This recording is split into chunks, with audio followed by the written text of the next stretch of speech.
Okay, now to our breaking election news up in Dallas County. A district judge ordering polling locations there to stay open until 9 o'clock tonight. Now, we're learning it's due to what the judge said was mass confusion to where people could go vote. Both James Tallarico and Jasmine Crockett claimed voters were being turned away because Dallas County switched to precinct-specific voting locations. Again, Dallas County voting will stay open until 9 p.m. tonight. So let's talk now with our panel we have here. They're going to join us throughout election night, giving us their expert analysis. We have a talented group lined up here. Brandon Rottinghouse, our KHOU 11 political analyst. Diana Isa with Mi Familia Vota. Vlad Devicik, a GOP political consultant. Michael Adams with TSU. Thank you all so much for being here. I want to dive right in. Let's talk about this breaking news, okay, out of Dallas County. So it's about this confusion with specific voting locations. Vlad, we briefly discussed this before we went on air. Yeah. Break down the confusion here, because for those of us here in Harris County, you know that you can go anywhere county-wide, right? And then you have both your Democratic and your Republican vote in the same place. Not the scenario in Dallas. Well, if you remember previously, in previous times, you had to go to vote at your precinct location. Right. And that changed over time, and especially here in Harris County, where you could just vote anywhere, wherever was most convenient for you. Dallas, they implemented a system where you had to go back and vote to that precinct for this election, and it's causing a lot of confusion for a lot of people who are used to voting at a certain location that may have changed now. So there are reports that some people may have gone to the wrong location or necessarily been turned away because they're supposed to vote at a separate precinct. So that's what's coming So out. with that said, Brandon, what's the potential impacts here of having that confusion, and on the flip side of it, now having these hours extended?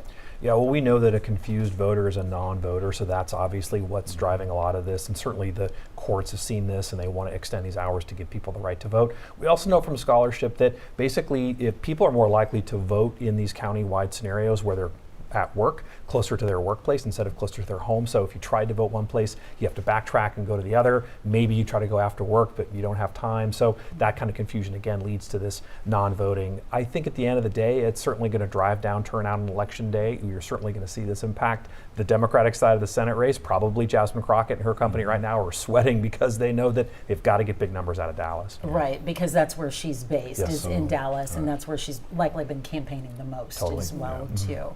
And we know that voters are clearly motivated from voter turnout, but I don't know how motivated they would be if they show up to a location and it's the wrong location per se as well. Getting a voter to go to two different places is really challenging, and I just think that most people are probably going to give up. How that affects turnout, we don't exactly know, but if it drops by 10%, then I think that Jasmine Crockett is probably going to lose ground in a place like Dallas, and for a razor-thin margin that this election is likely to come down to, is probably going to hurt her. Every vote counts in this case.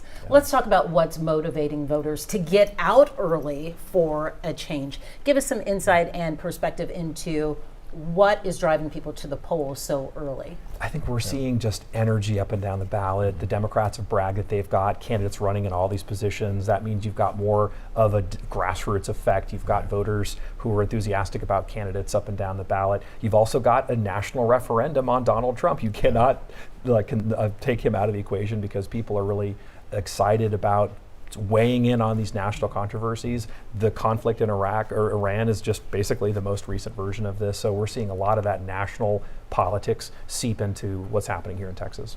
And with the conflict in Iran, Professor Adams, is that going to be driving even more people on this day? Because that just all developed over this weekend, right, on Saturday. So is that perhaps chance why we are seeing waits of up to 90 minutes in some places and a line wrapped around a tennis ball court and another sports court at the West Gray Multi-Service Center? Yeah, I believe that domestic issues tend to drive voter turnout and also participation, although we saw what happened over the weekend. But I think in terms of the Democratic side, in terms of you could say they were excited about voting, some of the policy issues, immigration and some of the things. I think that may have driven turnout in terms of the groundswell that we've seen in the early voting. But I'm also cautious because, again, I think Republicans tend to vote on election day, all right? And so that's why we saw in Harris County. In addition to that, there's some very other down ballot races, and as a result as well of redistricting, there's some congressional districts that are in play. Congressional District 2, Dan Crenshaw is in a tough race. 18, and 18, 9 all has of it. been totally done. And then you have Al Green and Kristen Menifee. Right, And right. so all of that, I think they've gotten their people out. Diana, let's talk about the people who are voting as well too. So we've heard a lot of Democratic talk, but what about the Latino vote, and especially with early voting?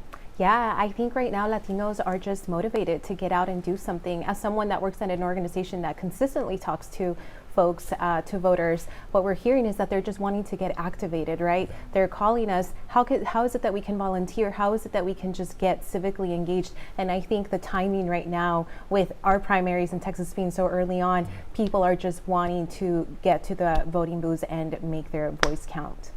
All right, well, we are only just getting started. So much more to come, so much more discussion with you all. We want to give you some voting results right now. We'll take a quick break and be right back after this.